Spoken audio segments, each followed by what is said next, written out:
The kick's power comes from the torque generated by the rotation of the hips. It's the same principle that cracks a whip. Turning the hips just a few degrees forces the foot to travel a much greater distance and creates a lot of speed as it does. The longer the leg and quicker the rotation, the faster the kick. And unlike karate, Muay Thai fighters are also taught to strike with the hard bone of the shin. A Muay Thai kick can generate roughly the same force as a baseball bat, enough to crack a rib. It works like a point of a knife. All the force is magnified by being concentrated in a small, hard area. Even if the elbow doesn't deliver a knockout, it will almost always leave a nasty cut, and often getting in close neutralizes the opponent's weapon advantage.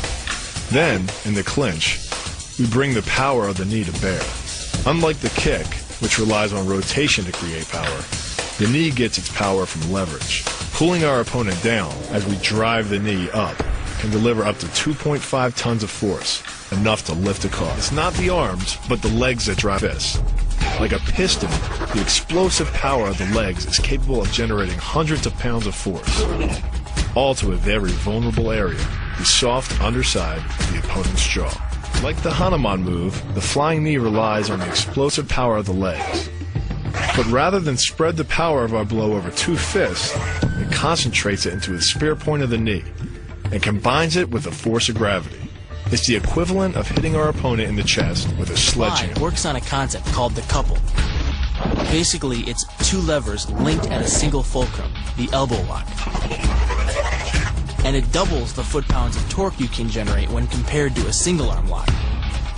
There's more than enough force to flip an opponent to the mat or dislocate his elbow. By using the twisting motion of the torso to drive the strike, the business end of the hardwood fighting stick can quickly accelerate to more than 25 miles per hour. On contact with the skull, the energy is enough to cause a depressed fracture. It's the same injury-producing force as being hit in the temple by a hammer. Mali relies on something called a flexion moment imparted to the neck to do damage. An average man's neck can withstand about a 140 foot-pound flexion moment.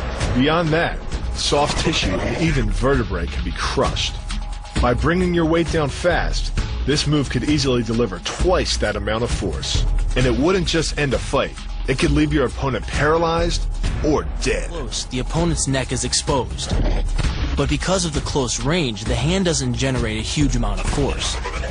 It's enough to stun, but probably not enough to cause severe injury. But replace the hand with a weapon, a stick or a knife, as you would in combat, and this could become a kill shot. The kick's power comes from the snap of the knee. The snap is created when the quadricep, the largest muscle in the body, contracts and pulls the tendon connecting to the foot over the knee. Using the knee as a pulley, the strength of the quad is enough to accelerate your foot to speeds close to 30 miles per hour. Because the area of impact is focused on a small part of the foot, it magnifies the force of the blow, making it capable of dropping 1,000 pounds of force on your head. It's like getting whacked in the head with a Louisville slugger. It works by taking the opponent's blow at an angle, which deflects the energy of the blow away from the vulnerable torso. The harder you block, the further his blow will be deflected, and the more open he'll be to a counter-strike. Rotating your fist 180 degrees right before it strikes the intended target.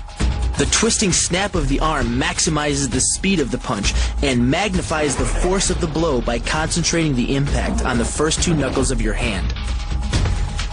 Done correctly, it can deliver as much energy as a bowling ball dropped from the top of a house, more than enough to cause soft tissue damage or break a rib. Because it swings through such a wide arc, the wrist is moving at speeds of up to 43 miles per hour. And since the radius doesn't deflect or compress nearly as much as a fist, it can deliver a staggering blow, like being hit with an axe handle. This roundhouse kick is designed for maximum impact. With the powerful muscles of the thigh yanking the tendon over the knee, the foot accelerates from 0 to 21 miles per hour in just 1/3 of a second. Combine that with the reinforced shoe, and this kick can drive the nose bone back up into the brain. It's aimed at the largest gland in the human body, the liver. A direct hit won't just bring an opponent down.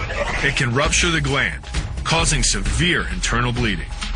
But the liver is well protected by the rib cage, so the kick must be accurate to within half an inch. In this move, the forward propulsion of the hips, combined with the piston motion of the lower leg, can send well over 700 pounds of force directly through the rigid bone of the heel.